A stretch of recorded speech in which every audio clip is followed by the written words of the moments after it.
I am calling this meeting to order at 7:33 p.m. It's good to see all of you, even though it is very, very cold outside. But we have Section 2 roll call. With 21 members present, a simple majority is 12. Two-thirds majority is 14. Thank you. Moving on to Section 3, introductions and reports. We do not have any messages from the student body president, so we will move to 3.2, report from the executive branch, Vice President Vaughn. Good evening, everyone. I hope you are all staying warm and your week has been going well. So last week, President Howard, Senator Hatch, and I met with the interim Senior Vice President for Administration, Finance, and Operations, David Miller, to discuss cameras within lots on campus, concerns that students had about ICE on campus. We also met with Provost Lounsbury last week for our very first one-on-one we had with her. We discussed similar concerns that we had regarding ICE on campus, in addition to how we can best support our international students. Our Hardship Fund Committee met for the first time this semester. We approved one international hardship fund request of $958 to pay for a variety of different things that they requested. The agency board of directors had their very first meeting this semester, and I have a few updates for them. FGSO has a vacancy for their president position, so if you know anyone that is interested in their executive board, please let us know. In addition to that, Shawkersville has a new president who is Amelia Locke, so she'll be taking over from Dave, who was the president of Shawkersville up until now. The agencies all gave their updates, but one concern that they had in particular that they discussed was with the new branding guidelines that they have to follow and how to best support our international students. The RC Board of Directors had their meeting last Thursday where we discussed the RC's budget. There will be no proposed increase for the RC for student fees. On Monday, President Howard and I visited the Vietnamese Student Association to talk about SGA, what we do, and our elections process. We stayed throughout their whole meeting, and we got to meet a lot of new students. The Student Affairs Student Advisory Board met this Monday. The Assistant Vice President of Student Success and Persistence, Dr. Brett Bruder, and Emily Martin, the Parking and Transportation Manager, were the guests for that meeting. In that meeting, we discussed Navigate 360 and parking policies. The conversation was on how to make Navigate 360 more accessible for students, in addition to how we can improve our parking policies on campus. Higher Ed Day was canceled for this week due to the weather. We will update all those attending with any further updates. For now, we do not have a set date to go to Topeka, but we are hoping to get something scheduled or at the bare minimum meet with our legislators from Wichita. The Student Advisory Council has drafted and planned to send a letter to all the legislators on what our goals are for this year. So they plan to send that out today. Yesterday, President Howard and I also went around campus to refill the menstrual products in the restrooms. We are planning to refill the machines again either this Friday or sometime next week. We still have an open position for the Associate Justice position, and anyone that is interested can apply through Shocker Sync. Additionally, we still have some vacancies on Finance Commission. We will close the applications for those at the end of this week. So if you or anyone you know is interested in applying for Finance Commission, I would highly encourage you to do so. For our Chief of Staff, Westbrook, he is finalizing the meeting minutes for this week's Finance Commission and updating the record for our Cabinet meeting minutes. For our Director of Legislative Policy Affairs, Arons, she's currently working on figuring out the logistics and the possibility of going to Topeka again for Higher Ed Day, and we're still figuring out the final details on a potential Topeka visit. For our Director of International Student Affairs, Wenjay, his guest speaker event is on February 27th. So all the guest speakers have been finalized in addition to their catering. They're still working on the marketing efforts for promoting that event, but he is also working with the International Student Union and a committee to discuss collaboration to boost engagement and attendance. He is also still working on the mentorship program proposal, so he's preparing a detailed proposal outlining the roles and responsibilities of having international student mentors and creating a training session and resources for said mentors. In addition, he's just finalizing the proposal for approval and implementation moving forward. For our Director of Leadership and Engagement, Fritz, they are delaying FLC's Valentine's Day party until the weather's a bit nicer. I will let you all know when that is rescheduled, and I'll be sure to send out an updated graphic to you all once our date is refinalized. For our Director of Student Organizations, Chohan, the applications for the new SOC are still open. So if you know any student organizations that are interested in participating in that, the application is also open on Shocker Sync. I know we had a few more applications recently, so we are planning to interview those that applied. If you have any questions, I would be more than happy to answer those when we get there. For our Director of Outreach, Lynn, we are still planning to have our end-of-month mixer with RSOs and the agencies on February 25th from 6 p.m. to 8 p.m. It will be a great opportunity for you all to get to know the faces behind student organizations here on campus and ask them any questions that you may have. I highly encourage you all to attend. And just a reminder, we have our inquiry form is still available and open. So if you want to fill those out for any questions, we would be happy to answer those. We also have our tabling for random acts of kindness on February 17th. So if you're interested in tabling for that and haven't reached out to us already, feel free to do so and talk to Director Lynn. For our undergraduate advocate Wassinger, she currently has 9 active cases, 8 of which are academic appeals, and 1 case is a student conduct case. Everyone is in the process of scheduling their hearings. But in addition to that, the second meeting of the Accessibility and Disability Pride Task Force is coming up. Our first meeting outlined recent trends and concerns ranging from structural and architectural barriers to environmental barriers. She will be attending next week's Senate meeting to discuss the agenda of our second task force meeting if you want to meet with her then. But those are all the reports that I have for this week. I would be more than happy to answer any questions or concerns that you have right now. Are there any questions? Senator Pizzini? Can you clarify when the RSO and agencies mixer is again? What date did you have for that? Yeah, absolutely. So we will have that on February 25th from 6 to 8 p.m. I'll be sure to send out the graphic or any information in the Senate group chat Okay, also. so there's no location yet? I believe we do have a location, but I'll be sure to send that to you. Okay, thank you. Any other questions? Okay, seeing none, thank you. We'll move to 3.3, report from the Speaker of the Senate. So, as Vice President Fawn stated, Higher Education Day was postponed due to the weather. It has not yet been rescheduled as there were scheduling conflicts. So I will let you all know if that gets rescheduled or if there are other plans to meet with our legislators. But last Thursday, I attended the Accessibility Task Force meeting, which Advocate Wassinger led alongside other SJ members.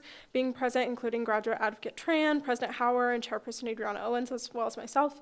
It was a great introductory meeting, and we discussed the plans for the committee and the changes we would like to see at the university to make WSU more accessible and to promote disability pride. But as well, last week, the Board of Directors met, and we discussed numerous things, but one of them are finalizing the roof of the RC, of which we've helped fund. So just discussing what that looks like and when those plans are being made and when that roof is going to be put on. Exciting things. As well, Legislative Affairs met on Monday and voted to pass SB-67-150, the Management of the Student Fees Reserved Act. And SB-67-151, management of the SGA Capital Fund, was tabled until next week again, as leadership needed more time to decide on amendments for the bill and changes that they wanted to see. And you will all see the first bill, 150, next week with the amended changes that were approved. The Senate Banquet Committee met this week to begin sorting out the end of the year banquet that we have every year to celebrate the session. We're finalizing fun things like location, theme, awards, and other important items to have a great banquet in April. And then the Finance Commission met today and approved 3 requests and tabled 5 other requests to garner more information. And due to a time restraint, we on today's meeting, we had to table a couple of those requests, but we will see the 3 individual funding requests that were approved on the floor next week. I've been asked to not put that on the consent agenda, so we'll be voting on those requests individually next week. Next Wednesday as well, the funding task force will meet to make the funding changes we all discussed that need to be made with student fees and appropriations and those kinds of things. But that's next week at 9 a.m. bright and early. And then finally, Chairperson Bobbitt, myself, and Senate leadership have discussed dissolving the Government Oversight Committee for the session, and we have decided to do so. This is primarily because a large portion of the committee is no longer with the association. Additionally, it has become necessary for us to allocate legislation to legislative affairs, which has made this conversation important to have. For this process, I'll just write legislation to dissolve the committee for this session. That doesn't end the committee at all as a whole. It still exists. It just will no longer be active within the remainder of this session. Chairperson Bobbitt will still have a job and will still be a chairperson and will still be helping around and doing their legislation work, but I will write an additional bill to reassign its members to the other legislative committees. So if you are a member of Government Oversight, please notify me via email which committee you would like to be transferred to: Academic Affairs, Diversity, Empowerment, Inclusion, or Student Services. Just shoot me an email, please, or after this meeting, just come up to me and let me know which one that you'd like to join. But I'll have both pieces of this legislation on the floor for next week. So make sure, if you are within that committee now, if you're a member, to email me before Friday, please, so I can have that legislation submitted. But yeah, lots of updates. Any questions? Okay, seeing none, we move to 3.4, report from Government Oversight, Chairperson Bobbitt. Okay, hello everyone. The Government Oversight Committee did meet today for what might be the last time this session. We had a couple items to discuss. The first one was whether or not the individual members of the committee wish to dissolve the committee. And then the second thing we talked about today was the pending legislation and what changes the committee would have recommended had the legislation gone through the committee. Yeah, so a little bit more on that later. But I'm open for questions. Are there any questions? Okay, seeing none. Before we move on to the next one, I just want to say also, any members or any people who would like to go to the legislative affairs or leadership meetings, those are open meetings. You certainly can come at any time if you'd like. We meet Monday at 2 p.m., every single Monday at 2 p.m. in the football room 202. That means if we have legislation or those kinds of things on the floor, you're more than welcome to attend those meetings, especially now that bills will now be subverted from government oversight to legislative affairs. So you're more than welcome to attend those. Even if there isn't legislation, you can just come and sit and just chat up a storm if you'd like. But just so you all know, that is an option available to you all, as those are open meetings. But are there any questions? Beautiful. Seeing none, we'll move to 3.5, report from Academic Affairs, Chairperson Grajeda. Hello. Speaking of membership, Academic Affairs is down to 3 members being at the meetings, although we have 5 total. Today we met informally and worked on the legislation that we each want to put out before student fees occupy Senate. We have 5 or 6 pieces hopefully coming out in the next week or 2. And I've finished collecting feedback on the proposed changes to course schedules. Thank you to anyone who responded. And I'll be reporting that back to Faculty Senate after this meeting. And I'll stand for questions. Are there any questions? Seeing none, thank you. We'll move. Chairperson Haynes is not here today, but we'll move to 3.7, report from Student Services, Chairperson Adriana Owens.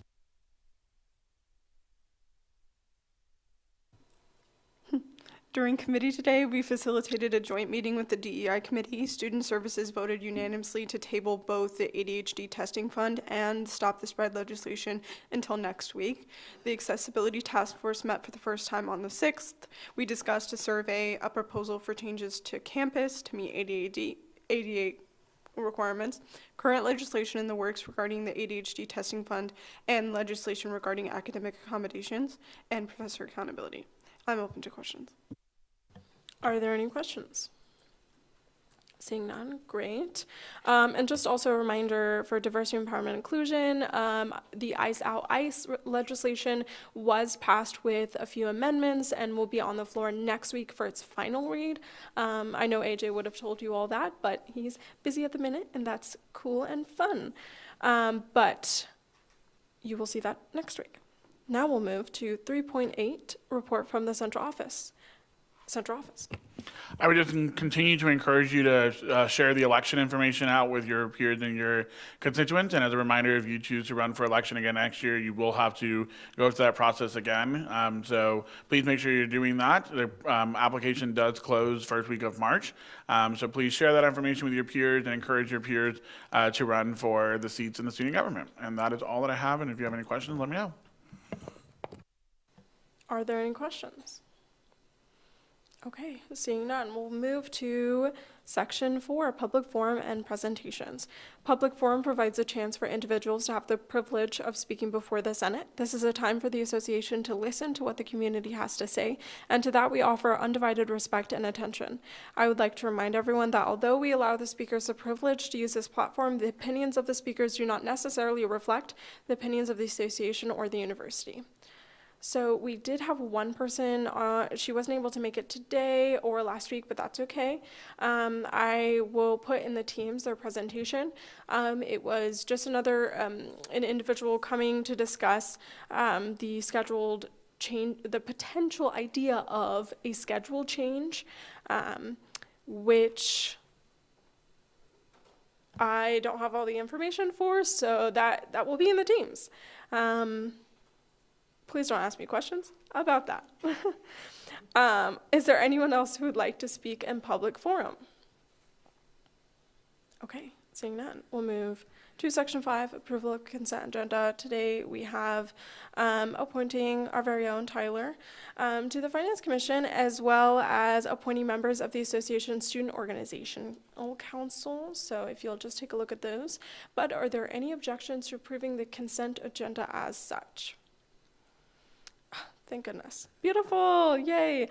Then we'll move to Section 6, consideration of pending business. Oh yes, since this week the Legislative Affairs Committee meets on Monday in time for the deadline, it is on the floor today. So we have the management of this, I'll let Noah do it. That's his job. Act on request to approve SB-67-158, appointing Tyler Beatty to the Association's Finance Commission. Oh, no, we have 6.1. I read the wrong section. Act on request to approve SB-67-150, Management of the Student Fees Reserves Act. Thank you, beautiful. I did say in my report that we'd see it next week. We won't see it next week. I meant the other one that we tabled we'll see next week. Yay, all cleared up. I don't believe the author is here, but I will give it to Vice President Fun. Actually, Advisor Fonseca is speaking on Treasurer Wing's behalf. Beautiful. Advisor Fonseca, please. I'm happy to answer any questions that you all have about the bill, but in just real quick status, last semester there were questions about establishing policies to regulate the student fees reserve. This was the reserve that now sits at $1 million based off of decisions that were made in the fall. And these are this is the proposed guidelines / rules that would regulate and manage that fund. And if you have any questions, I'm happy to answer those. Beautiful. Are there any questions? Chairperson Bobbitt. You've already answered this question before, but in your student fees presentation, you said any unspent money from student fee entities would be swept into the reserves. Section 1, line 1 of this says that the reserve amount is not to exceed $1 million. Could you speak to that? Yep, give me 1 second so I can pull it up.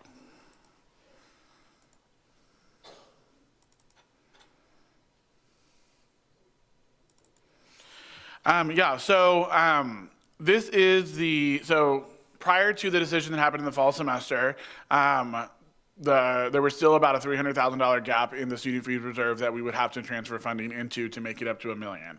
Now that the fund sits at $1 million, the fees commission no longer has to collect money to then reallocate into reserves. It can now sweep if it wants to fund other things. It can sweep to put into other areas, but it no longer has to sweep funds to put into this fund.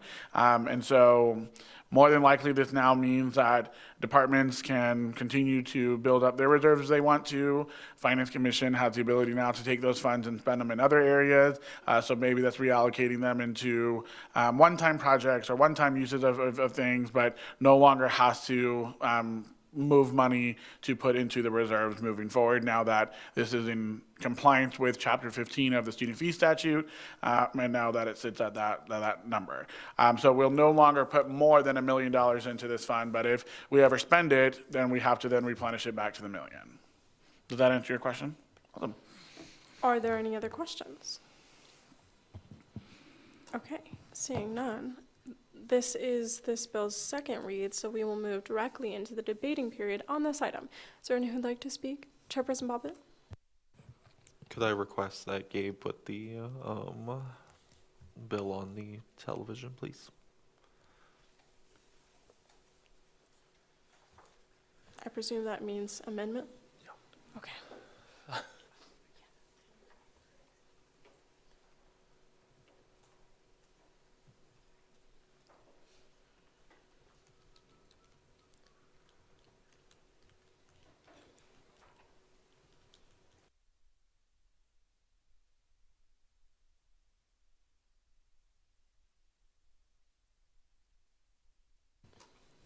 Okay.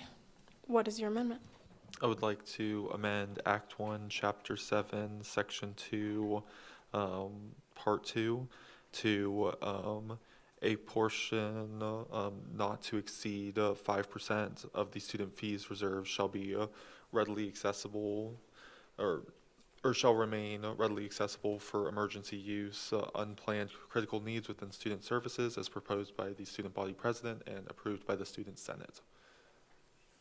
Did you get that, Gabe? Not to exceed. And you don't have to read the rest of it, just give me the new language, sorry. Not to exceed 5% of the current student fee balance, or current balance of the student fee reserve. Or let's just remove current, not to exceed 5% of the balance of the student fee reserve. Beautiful. Is there a second for this amendment? Okay, seconded by Senator Locke. Is there anyone who'd like to speak on this item? Chairperson Bobbitt? So within the committee, there was some concern about what does a portion mean? And then a secondary concern about what defines an emergency. And this language is intended to restrict use of these funds.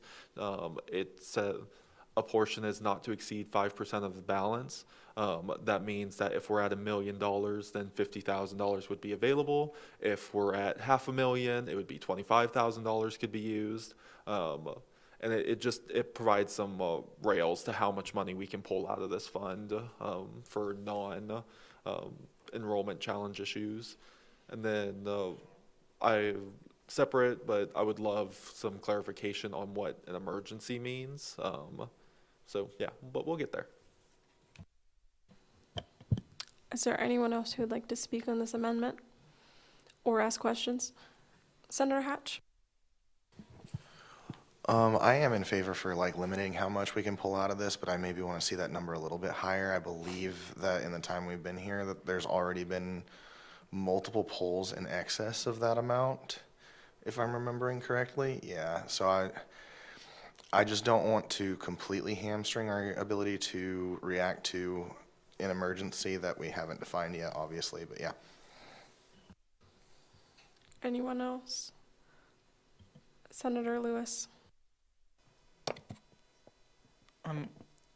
To follow up on Hatch's point, what would, or I guess it's the emergency thing, but what is the 5% what do you imagine when you imagine an emergency and the student body president using 5% of the reserves to help with the emergency?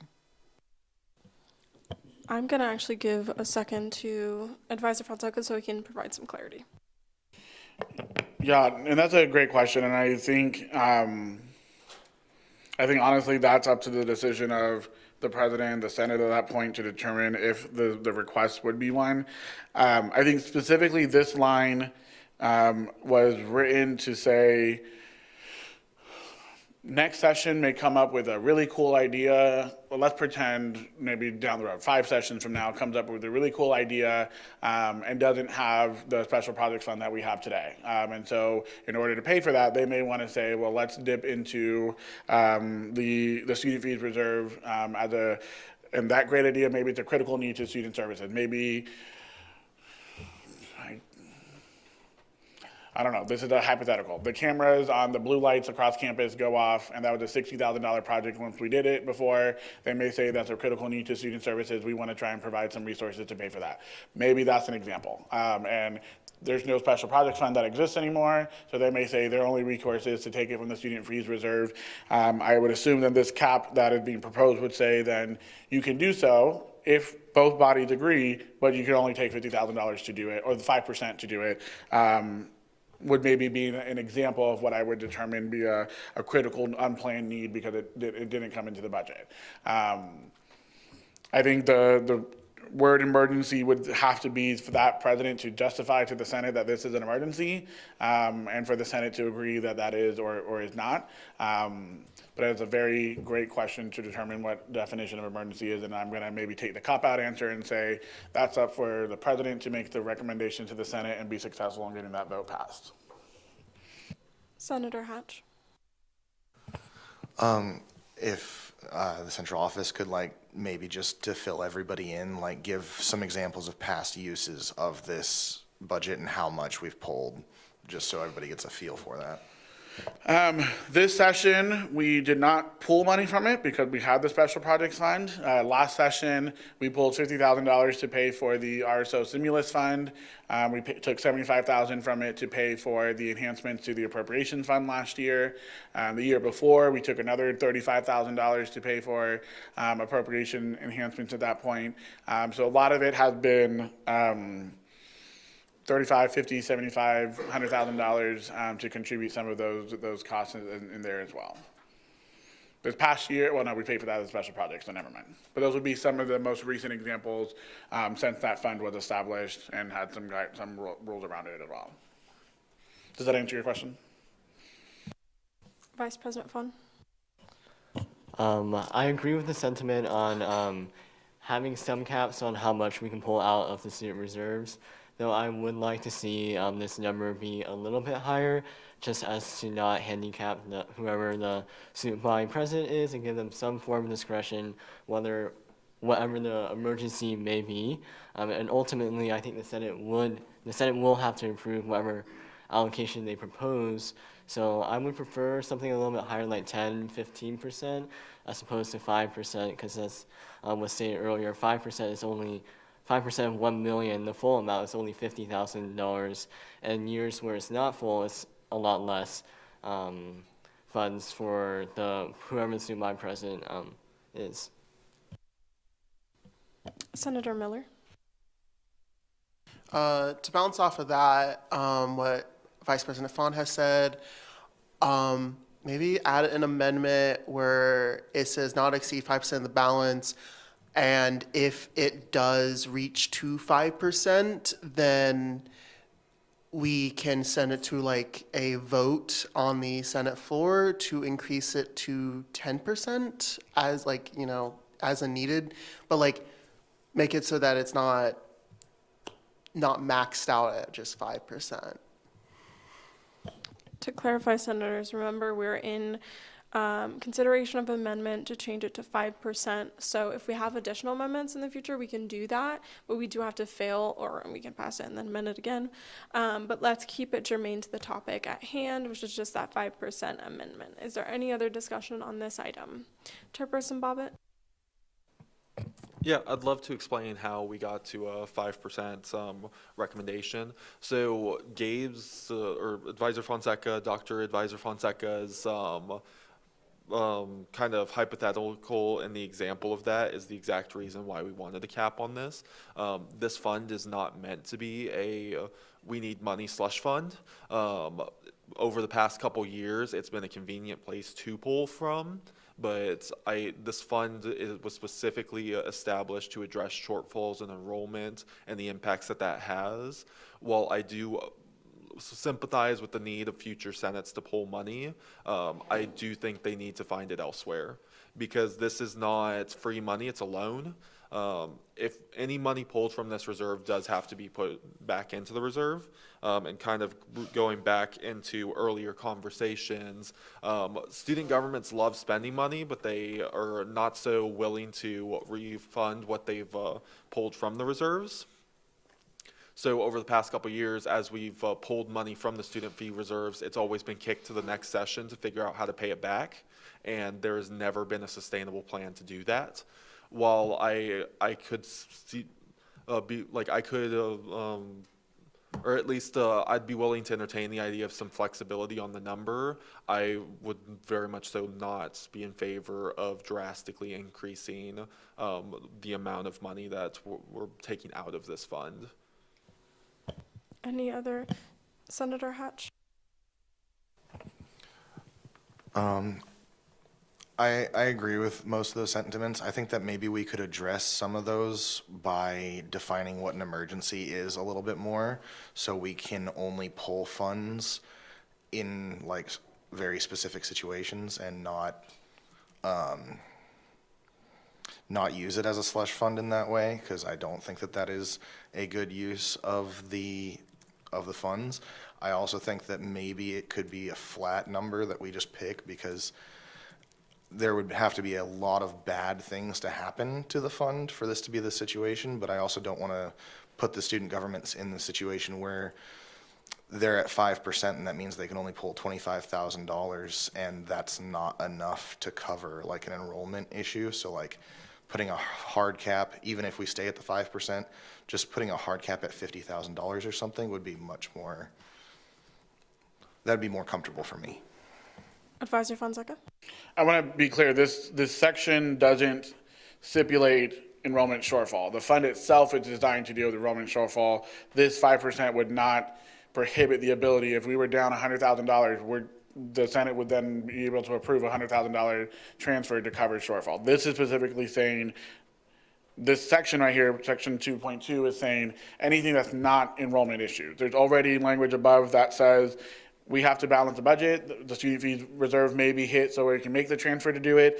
This is saying the section right here was not to just earmark the whole fund to not have an ability to deal with other things that come up, but that this is not an enrollment issue. This would be those special project issues that come up that the Senate looks at. I would be cautious, and to some of the points made by previous senator, previous student governments didn't have rules around it and they spent it. Right, I think we started really getting serious about establishing the reserves in 2018, 2019, because previous student governments spent it down to zero and didn't put money back into it, didn't do anything with it. So I would be cautious of trying to repeat history in that moment. Now that we're in a position where we are financially better in, this is not making any sense, but where we're in a better financial point to be able to address the mistakes of our predecessors, whether they thought it was or not, they spent it, and now we're in a position where we don't have to. So I would also cautious saying that this is the fund that we just keep dipping into, because there are other types of resources that student government has to pay for other things. It just shouldn't be the account we have when dealing with enrollment issues, which does happen from time to time, because those dollars will have to be spent in order to address that. So I think the language was there just so that it provides some flexibility to future student governments, but I think a percentage makes a lot of sense to earmark it, and that if they want to spend more, they have to find it from one of their other funds. Student government has lots of money in other spaces that they can utilize and pull from, instead of taking from the account that deals with what happens if we're down 10,000, that sounds dramatic, but what happens if we're down 500 students, 1,000 students, what happens if we don't meet our budget number? We have to figure out how to pay for that, and that's what this fund needs to be used to do. I have a question for Advisor Fonseca, and then we'll get to Senator Henley. So you keep mentioning that the Senate has a lot of other areas in order, like, to utilize funding from. Can you just give us a clear, like, list of those areas? Because we know that we have the special projects and capital fund. We know in some areas we have the reserves that we shouldn't use. But what other areas do we have to utilize? Yeah, so you do have your special project and capital fund. You now have your capital fund. You now have your own reserves, right? Student government had its own reserves as well. You have the ability to reallocate money internally in your budget to deal with things. You have the ability to, so I think those would be the four. Your substantial largest one would be your special projects fund, but you now have established a capital fund, which deals with some of these things. You have your own internal reserve. While it's not as high as this, you do have some internal reserves from there. And then you have the ability to also internally reallocate dollars to address it as well. So you have resources. The other thing you also have is the ability to take other groups' reserves to pay for things too. So while it may sit there in another department's budget, you do have the ability in the middle of the year to say, we're going to take it and use it for this instead. Anyone else who would like to speak? Okay. Senator Locke. Yeah, and kind of to what Gabe said, that's kind of the point we made of making it a percentage, so that if we did have to use some of the reserves for fluctuations in enrollment, then using that for emergency would kind of work proportionally with how much we've had to use for enrollment based on how much you would take out for that emergency, to just kind of limit like how much we're drawing out of it versus if we had it a set amount that wouldn't change based on how much we took out for like fluctuations in enrollment. I'm going to say something and then we'll go to Chairperson Bobbitt. So it's quite clear that we need a cap. I think that's something that we've been saying for the last however many years, that there needs to be a cap, there needs to be restrictions, because Gabe is absolutely correct. We keep taking money out of it, and we are lucky that this year we have the Special Projects and Capital Fund, of which many years I've been here, we have absolutely not had access to that kind of funding. And our reserves was the primary mechanism that everyone pointed to and were like, this is how we fund this. Even for appropriations, for example, whenever we look at appropriations and we go, we don't have enough funding, we are lucky that this year we had the Special Projects and Capital Fund, and that we have that fund for many of our projects and things like that. And Gabe is absolutely correct. We do have the capital fund now, which was established to address these kinds of concerns. And we absolutely do need a cap. Whether or not that cap needs to be 5% or 10%, definitely not 15%. Or a 7%, whatever we think, I don't care, a 7.5. But there absolutely does have to be a cap. For this particular 5%, I could see it being a little bit higher, particularly because we're in an interesting area where next year or years after the capital fund maybe won't be renewed. We might not have that kind of funds to access, but it's a discussion we absolutely have to have. So I'm in favor of a cap. I'm leaning more towards a higher cap than a 5%, simply because I hate to limit it so much the first time that we do something like this. Just in case next year there is an instance where the association does need to use more funding. But if we end up passing a 5%, then I can live with it. But we absolutely do have to pass a cap of some sort.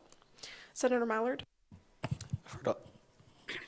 I've heard a lot of people say an increase, so can we propose a friendly amendment? So a friendly amendment to his change. Amendment to his amendment. Usually what we do is just pass it, fail it, do another amendment. But if Chairperson Bobbitt is amenable to a higher number and their second, Senator Locke, is also amenable to that number, I will accept that amendment, but it's up to Chairperson Bobbitt. Chairperson Bobbitt? Do you have a friendly amendment to offer? Senator Mallard? I've heard some people say 10%. Chairperson Bobbitt, does 10% sound good to change it to? I can live with 10. Senator Locke, do you second? Beautiful. I will allow that. Okay, so any other discussion on a 10% limit? Any other discussion? Chairperson Bobbitt. Kind of my last thoughts on this.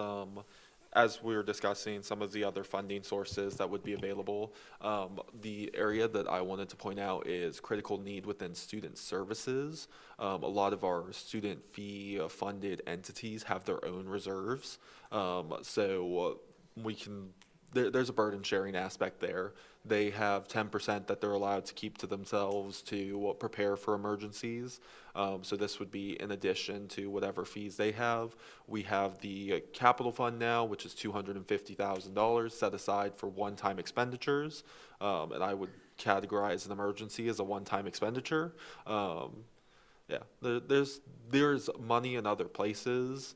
And like I said, it has been my experience that if we don't cap this, it will be spent. Any other discussion? Beautiful. Seeing none. Thank you. This is a second read on this item, so we will move directly into the voting period.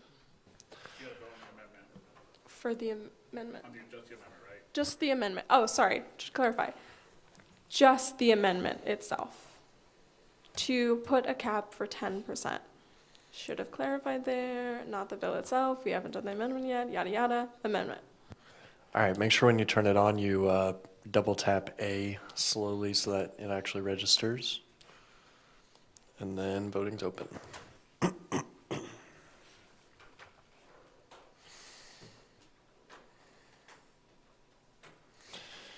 All right, with 18 in favor, 1 against, and 2 abstentions, the motion passes. Light snap, yes, yes, you know the drill. Okay, that moves us back into the debating sorry, I saw your hand wave and I got distracted. Back into the debating period on this bill itself in its entirety with that amendment. Senator Miller, you have something to say? Could I possibly propose an amendment? You may. Could we amend it to define what an emergency is? I would say something like, emergency is defined as something that if this is not used, it will not get funded. So like, and it will cause it would cause an excess and harm to the student body. Okay, I need you to restate that verbiage. And where would you like it to be placed? I would put it like under 2, I guess, but like as a subsection of 2. Subclause of 2, subclause A of 2. Yeah. Okay, now read it back to me. What would you like it to say? An emergency is defined as when, if not used, this money, it would cause a unneeded harm to the student body.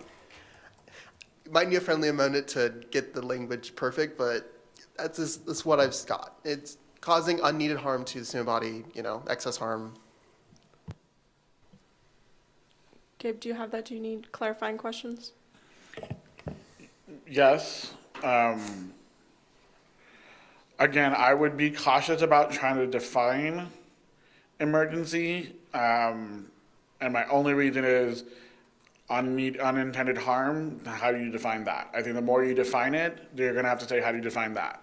I believe you all as future senators, future student body presidents are competent enough to determine, is the expenditure of this thing worth utilizing this fund for? If not, are there other funds suspended in? And let that be for the people at that point to determine, is this an emergency? Are we going to assume this is an emergency? I would assume that those issues would come up, but I would be cautious of defining, because then you'll have to further define, and then now we're just adding paragraphs to legislation that I am confident that future student governments would be competent enough to figure out, should we spend that? Does it meet the clause of emergency? And if not, then they can be challenged in court to determine whether that was an emergency or not.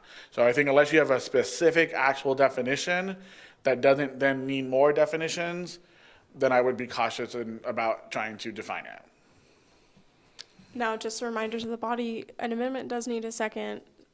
We are still in this period. Senator Miller, would you like to? I'm going to pull it back, actually. You would like to rescind your motion? Yeah, because Okay. that. Thank you. Okay, that moves us back into the debating period on this item. Is there anyone else who would like to speak? Chairperson Point of Bobbitt. inquiry. Where are you at? Senator Hatch. This might be like nitpicky about the language, but we're discussing how the fund is already allowed to be used for fluctuations in enrollment.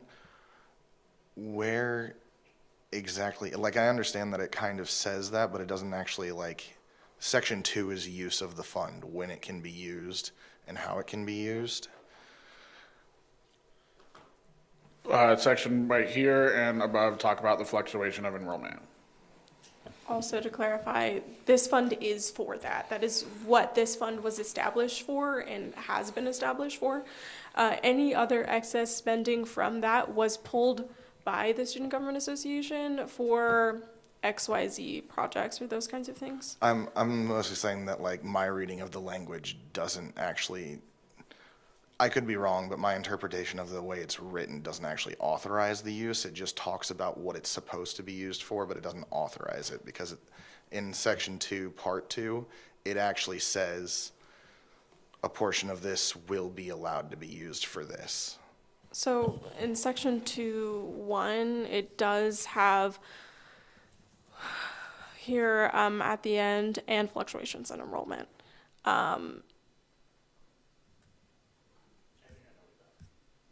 Okay, Advisor Fonseca. You're asking specifically, how do you get if a fluctuation of enrollment has happened, how do you actually get to spend the money? Basically, I just see that it's defining the fund as that, but not actually saying use it. But that's what then Okay. Section 3 talks about, the request and approval process. Okay. And then Section 4 has restrictions of the use of the fund as well. So the way that it was designed was, the overall purpose of the fund is this. Here's how you can use it in 2 scenarios: the fluctuation of enrollment or unexpected expenses, and the now process of a cap that has nothing to do with enrollment, and then, which is still in compliance with the above part. Section 3 talks about the request and approval process of how to spend the money. Now we're talking about enrollment has happened, fluctuation has happened, how do you fix it? And then there's the restrictions of the use of the fund as well. So I think it's all laid out of how to request it, how to spend it, and the restrictions on how to spend it as well. I can also say, and this might make more sense, the amended version from Legislative Affairs does state that, but because it's pieced up, you might not have seen it very well. But it's in Section 3, subpoint 1, it's to utilize the student fees reserves to manage fluctuations in enrollment. And it states how to get that approval and to bring it to the Senate from there. Does that answer your question, or do you have a further question? We'll just go with that it's okay. Okay, I want you to have an answer to, okay. Chairperson Bobbitt, and then we'll go. I think what Hatch is trying to say is we talked about this in legislative affairs, separate language between where the money comes from and how it's supposed to be used. We have the money, like, physically, but I think Senator Hatch is just asking that we add a specific line with under use of funds. Just directing, like, I understand that's the entire purpose of the bill, but, like, I think the senator is just requesting for personal, like, satisfaction to make sure that that language is included. Okay. Any other thoughts, feelings, emotions? Chairperson Bobbitt. Okay, I have an amendment to propose. I would like to replace in Chapter 7, Section 2, Line 2, the student body president with the central office.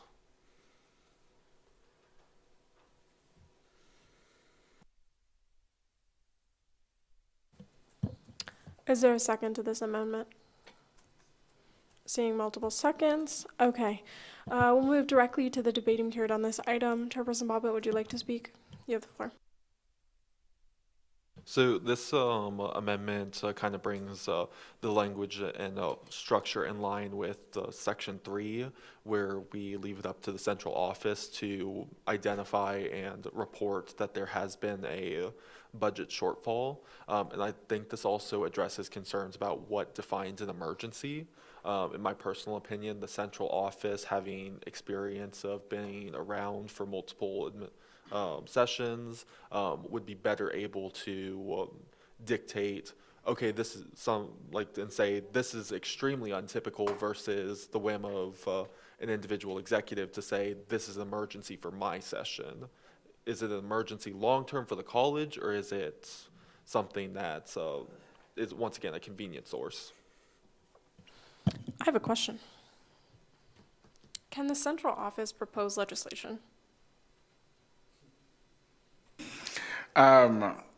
Normally, the central office proposes legislation through the president or the speaker, so it has the ability through those two, and the vice president as well, so it has the ability to utilize those three individuals to introduce legislation. But no, without those three, the central office does not have the ability to introduce legislation. Follow-up question. In the event that the student fees reserves needs to be used for an unplanned emergency use, et cetera, is this proposed by a bill? It would have to be yes. Okay, so my understanding of this language is that the student body president is there to, I was going to say enact the will of the central office, but that's not quite right. Just to listen to the central office in the event that there is an unexpected or unplanned emergency need, then create that resolution and submit it to the Senate for approval. So I guess my clarifying question for this amendment is, would we have to change the way we do that and not make it a bill that's proposed, or how would this work in this instance? Yeah, I would probably want to recommend that the language says central office in consultation with the student body president. I would have an issue of saying, and not me, but future me's may be able to come in to say, well, yeah, this is an emergency, and then convince the Senate to pass it. I would probably think there have to be a student responsible for finances to be able to say, yes, we agree, and let's bring it forward, and let's justify it that way. So I would probably encourage that language is shifted. I think the second part makes a lot of sense because an enrollment's an enrollment. If we're down 1,000, we're down 1,000. There's no other option. Above, I would probably like to potentially encourage that. I think it's fine if you want to put some barriers so that it's not just a session issue versus a long-term issue, but then I'd probably recommend that maybe it's in consultation with the student body president to propose that versus just doing it retroactive, doing it by themselves. You all, of course, right, can trust me to do it, but in 10 years, there may be a new me. So that's maybe, I would recommend some other language. Yes, I just want to say my feelings really quick. We'll go to Chairperson Bobbitt and then Senator Miller. Yeah, it's just that's how I read it, of that the central office does not have that executive power to write legislation or propose it to the Senate body. And that's why the student body president is there to do so. Additionally, the student body president is voted into their position to serve as a representative of the student body, and the central office, love the central office, is not. And as much as we love Gabe and Dr. Advisor Fonseca, in their position now, we may not have, Gabe forever. I hope we do, but I agree that it needs to be a student that's elected into their position, whether or not be the speaker who does it, although I would hesitate that too, because then the Senate approves that anyway. But student body president, the vice president, in consultation with, is something I would find appropriate. But I'm going to move to Chairperson Bobbitt. Okay, then I'd like to amend, friendly amendment, my amendment. You don't have to friendly amendment your amendment. You Okay. can just change it as long as you get a second. But I would like to change my amendment to critical needs with student services as identified by the student body president in and identified by the student, replace proposed with identified. Identified by the central office and proposed by the student body president? No, identified by the student body president in consultation with the central office. Okay, my question here is, and Gabe, you can clarify this for me too, in the event that the student fees reserves needs to be accessed and needs to be used for critical needs such as emergencies, et cetera, I know for a fact, being on this side of it, is that the central office already does that, does that discussion and has a discussion with the student body president, and then works with the student body president to draft that legislation. So my question to you is, what does changing that wording do in that instance? I think it just formalizes that this should not be a unilateral decision of the student body president. Okay, is there a second to this change? Seeing multiple seconds. Okay, Senator Miller? I'd like to friendly amend it because you said the central office, if I'm correct, is the one who can can identify these things. Couldn't we Senator, just? I'm not going to allow a friendly amendment at this time, simply because I believe that we need to either have a little bit more debate on this item before we see a friendly amendment, and discussion before we move forward. But after a couple of people speak, if you would like to propose a friendly amendment, I'll rule that as an order. But is there any discussion on this amendment change? Senator Island. I have a question about the changing of language from proposed to identified. From my understanding, if this were to be through a bill, then it would need a proposal to the Student Senate. Is there, I just question how the wording of identified might change or hinder that specific process that's in place. Advisor Fonseca. Yeah, I think if the language were in place today, I don't think it has a significant difference. I think identified, the proposal would be the bill, the identification would be the act of figuring out, oh crap, this is the problem, let's address that. I think, to even answer previous perspective of, I think in consultation with the central office gives the Senate to say, did you talk to the central office about this? And if they say no, then that gives you an ability to say, well, then that may not be a thing. But I think to your point about identified, I think you have to be able to identify something before you can propose it, and I think the bill would be the act of proposing it and the act of expending the money. That's how I would interpret it, but of course I didn't make the amendment, so I think if Senator Bobbitt had a different thought to it, but if the language were in place as it was, that's probably how I would advise them to say it does the same thing, in my opinion. I will say for this legislation, I'm in favor of this change. I think it sets a minor roadblock that just says, have you made sure to be in consultation with the central office rather than just the student body president proposing an emergency access to that fund without prior approval to the central office or that discussion? I think that's fine. I'm more than okay with that because I agree. I think the student body president should have that conversation, especially if it's in this instance an emergency for this fund, because I don't believe you should be given access to this fund unless you've had the necessary conversations for that. So I'm in favor of this change. Yeah. Any other discussion or thoughts? Chairperson Bobbitt. To address the question, I would agree with Dr. Fonseca on this one, that it's kind of assumed that the student body president would be the one putting forward a recommendation. Yeah, if you guys would like more specific language on that, I'm open to that, but my personal train of thought is in line with what Dr. Fonseca had said. I will also say I completely, and we'll go to Chairperson Grata, I completely agree. I think proposed obviously, insinuates a resolution. Identified to me also kind of insinuates a resolution, although more of just diagnosing the problem. If we want to keep proposed, we can, but I don't think either way it really changes that in the end, the student body president will propose legislation for that. Chairperson Grata. I'm in favor of leaving identified because, correct me if I'm wrong, wouldn't this way leave the door open to if for some reason the vice president is the one that has to write the legislation? What's your question? If for some reason the student body president can't or won't put it into writing, the vice president could do it, or the speaker. Since it doesn't specify proposed by president. I mean, that is up to interpretation. That could be possible, that it's identified by the student body president and then proposed by the vice president or the speaker. That could be that could be an interpretation of the legislation, because you're exactly correct. If it just said proposed by the student body president, then only the student body president could make that proposal to access the funds. But it could be said, and the judicial branch could say too, that if it's identified, it could be something that's identified, discussed with the central office, and then proposed by the vice president or the Speaker of the Senate.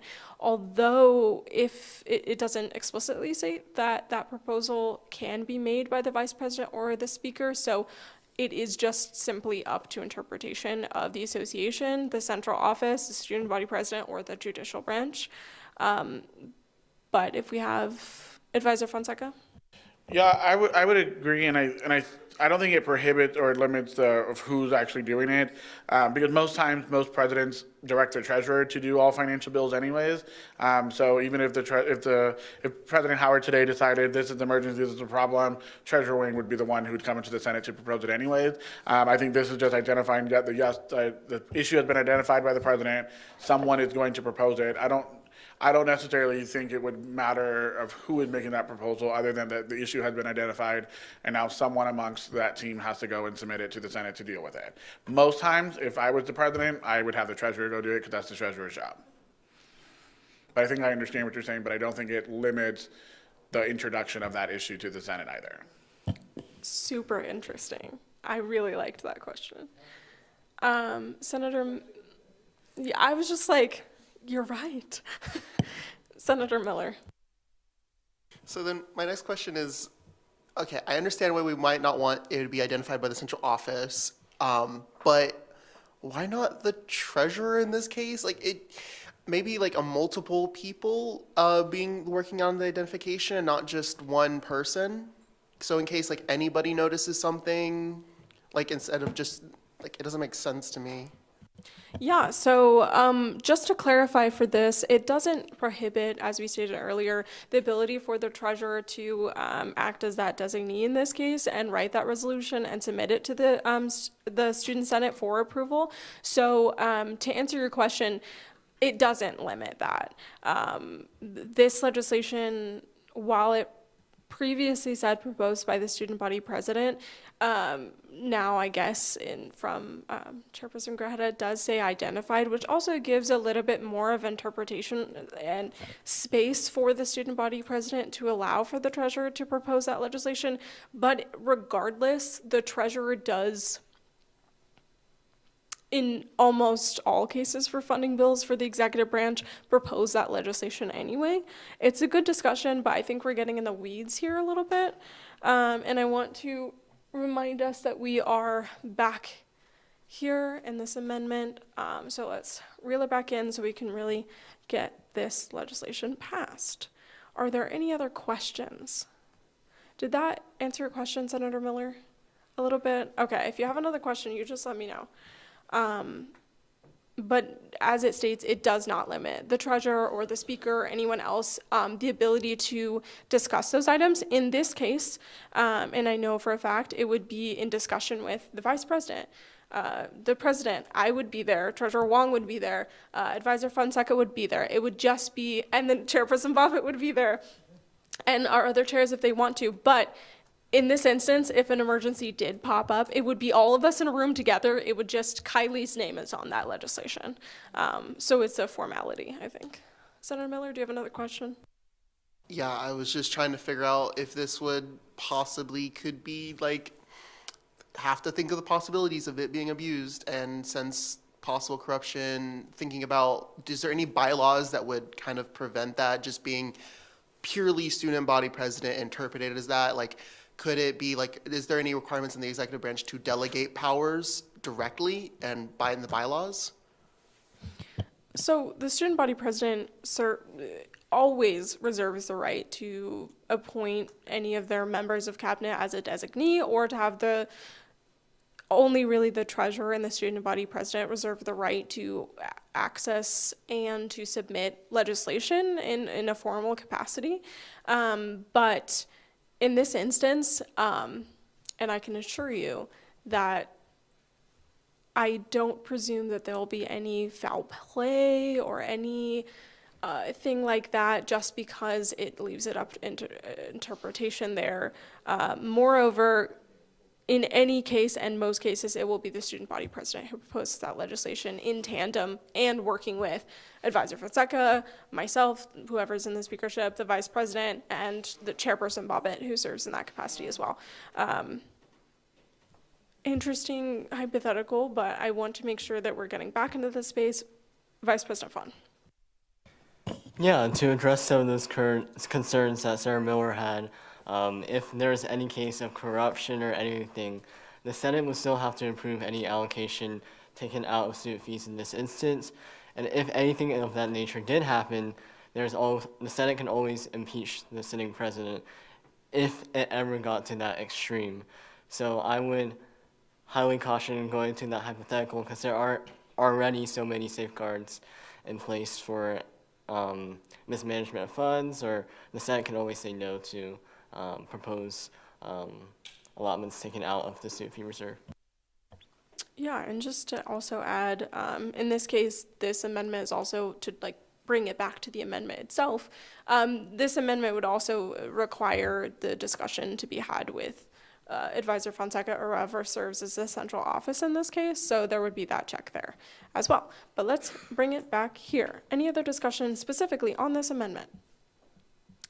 Seeing none, beautiful. We will move into the voting period on this amendment. Voting is now open.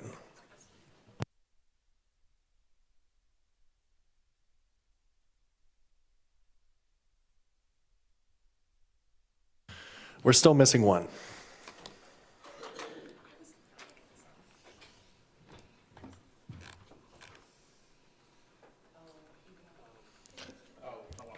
Okay, yeah, we're on track. Yeah, Senator Brown did leave the meeting, so simple majority is now 11 and 2/3 is 14. I needed to mention that anyway. With 17 yes, 0 no's, and 2 abstentions, the motion passes. Beautiful. Okay, that moves us back into the debating period on the bill itself. I know, we're still in here, we still are. Any other discussion on this item? Oh my gosh, stunning. Okay, that moves us directly into the voting period on this item itself. Yay!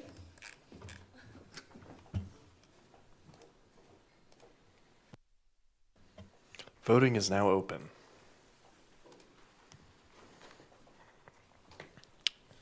With 17 in favor, 0 against, and 2 abstentions, the motion passes.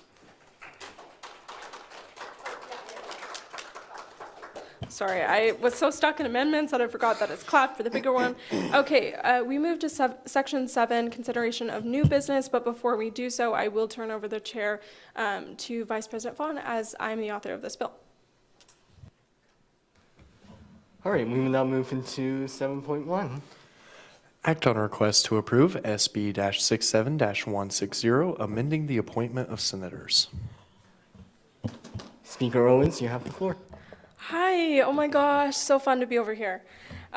So I hope you've had a chance to look it over, but last year we had a lot of discussions about altering the structure of the Senate. We've had it the year before, pretty much every year I've been here, and last year was really that year where senators decided to reformulate everything and establish something called interim senators, of which we have some here, yay!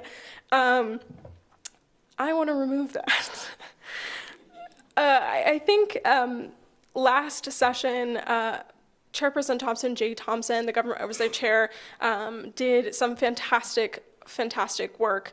But in discussions, they established something called interim senators, which they also made the decision that each person that sits in these seats have to be elected into their positions, and they removed that ability for the Speaker of the Senate to appoint members to this body.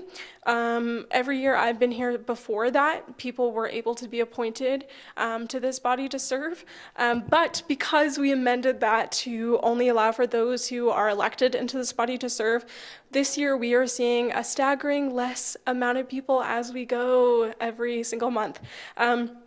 simply because spaces like these, organizations like these, any organization such Student Government Association, RSOs, organizations, they do see members dwindle, and that happens. But our mechanism to appoint people to add more people into this space has been removed from the speaker. So I come to you as Senator Owens, no longer the speaker, to ask for that for the next session so that the Senate can retain its members and also reappoint people. In Legislative Affairs on Monday, I brought this legislation to leadership to discuss this. And all of leadership unanimously agreed that this needed to happen, but also agreed that the midterm election should remain for one more year or another chance, because although we had low turnout this year, we wanted to really make sure that next year the association has the ability to really market the election so that we can get more people who are elected into the position to serve. So this legislation is a constitutional amendment as well as a bylaw change. Haven't yet seen a constitutional amendment yet this session, so I'll explain a little bit more about that later, or you can ask questions. But it would amend our bylaws and our constitution to remove interim senators and to reestablish the ability for the speaker to appoint people to the Senate body. Additionally, it maintains the midterm election as so it would give the speaker the ability to appoint people after that point. So the speaker would not be able to appoint people until after the midterm election has been completed, as a way, because it would be weird if the speaker could appoint people during the midterm election or anything like that, because then people wouldn't run. But it still gives people who are new, who are freshmen and stuff like that, or are just now getting back into the space to be able to be elected to serve or be appointed later. I know so many fantastic people here who have retained their seats and have been here for many years because they're appointed in this position. I was appointed to serve, and I have been elected every single year, but my first year here, I was appointed much later than my peers, and I love Senate, and I'm still here to this day. But this is the first read of this, so I would love to answer any questions you have before it goes to the bill. Does anyone have any questions? Sarah Henley. What does an appointment look like? Like, what is the process to appoint someone? Fantastic question. So to appoint someone, the speaker in this case would, conduct meetings or those kinds of things, like interviews almost, to be like, why would you like to serve? What position would you like to serve in? And it would be up to the Senate and the Speaker of the Senate to appoint people to these positions in order to fill the Senate completely. That is their job, and it should be their job, in my opinion, to make sure that the Senate is full. But in this case, the interviews would be conducted, and if people are eligible to serve, then the Speaker would write an appointment bill, that it's a Senate resolution, and we'd go through it like we normally do for anything else. That member would then come here to plead their case, and they'd say why they want to be a senator. They've been involved in yada yada, they really want to serve in this position for whatever reason, and then after that the Senate would approve or deny with a 2/3 majority. In prior years it was a simple majority, but in this legislation it is a 2/3 majority because that's the standard we held interim senators at, and I believe we should do so for appointed senators as well, especially if they're not being elected into the position. Does that answer your question? Beautiful. Any more questions? We'll go to Sarah Lewis and then Senator Miller. What are the current rules that separate interim senators from what they would be if they were appointed? Great question. So interim senators are in a kind of weird limbo space where, because they weren't in the election in, what is it, like April, May, whatever it is, because they were in that period, they then have to be appointed by the Speaker. Same process that I just described, but they wouldn't actually be allowed to be, have their seat in the sense that they wouldn't be a senator, they would be called an interim senator. And then they would have to be sworn in like normal and those kinds of things, and then face the election, the midterm election, to then be voted in by the student body. In this case, senators who are appointed don't have to be then re-elected after being appointed. They would just have to be appointed, sworn in, do their oath of office, and then they would be full-fledged senators. interim senators were almost a limbo space for people who were elected before the midterm election, like appointed before the midterm election or during legislative council during the summer.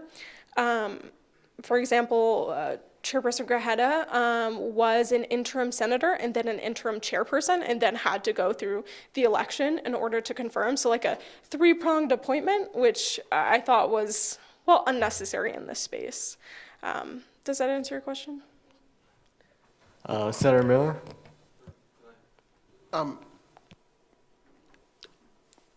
I was just wanting to know why this you said like have this power. Did this power get like removed from the speaker? And like, why is that? And should we be concerned? No, we don't need to be concerned. It's within the legislative body here to remove that or to give that power to the Speaker of the Senate. It was just removed in our bylaws. And then we did this process. Last year, it was a discussion on are our appointed senators like approved by the student body in the sense that like, should we make sure that those who are appointed within this body are elected to serve by their constituents? And that was a huge discussion we had, and we've had it this year too, of is that the standard we should set for all senators in this space or not? This bill, and in writing this bill as well, it made it apparent that not only do we have, no offense, low turnout for our elections, but also for us all being sworn in, and we have been served, like all of you were sworn in and were voted on by our student body to serve in this instance by very few people because we have so low turnout in our elections. Now, this doesn't change the elections in that sense, but it also does provide us the opportunity to refill our Senate by appointing people. The Speaker of the Senate has had that ability, and you can answer me if I'm wrong, every year but this one. So for 5 years running, right? It used to be the authority of the vice president. Yes. When the speakership was created, it was transitioned to the speaker. And Yeah. so 5 years. 5 years since the speaker's role was established. Yeah, so Jacob Tubach, throwback, appointed me into a position as a senator, and many other people as well, but it was the vice president before then. So before the speakership existed, they didn't have that ability because it didn't exist. But no, we shouldn't be concerned. We don't have to be concerned, that's okay. It was a decision made out of love and also representation and advocacy, but now that we're seeing the results of that, I don't think it worked in the way that we hoped it would, which is why this is here. Any other questions? Does anyone have any more questions? Senator Island? Just a brief question. Are there any differences in the rights, voting or otherwise, between normal and interim senators right now? There is not. Interim senators retain their duties, their rights, everything, because you can't strip the rights of senators in any way in that instance within our Constitution and in our bylaws. But it was just a title interim to show that they had to be it's almost like the Hunger Games, kind of less stakes than the Hunger Games. So still, you have to be voted in, you have to go through that process and face election, and then you're a senator instead of interim senator. It's just a small title that was used during that period.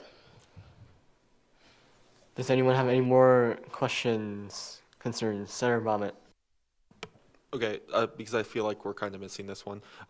The only difference between an interim and a regular senator is an interim was a temporary appointment, whereas what's being proposed would be a permanent appointment.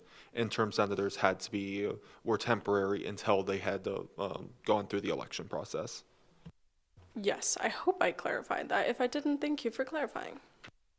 Does anyone else have any more questions? Okay, seeing none, thank you. This bill will be sent to Legislative Affairs. And I'll hand the chair back over to Speaker O. Yippee! It's weird being over there. I don't like it. I mean, it's nice, but it's just also you have to stand up, and I don't like that. I like being able to sit. Okay, that moves us directly into, give me 1 second, adjournment. Yay! Section 8 adjournment. I adjourn this meeting until at 8:52 p.m. Yippee!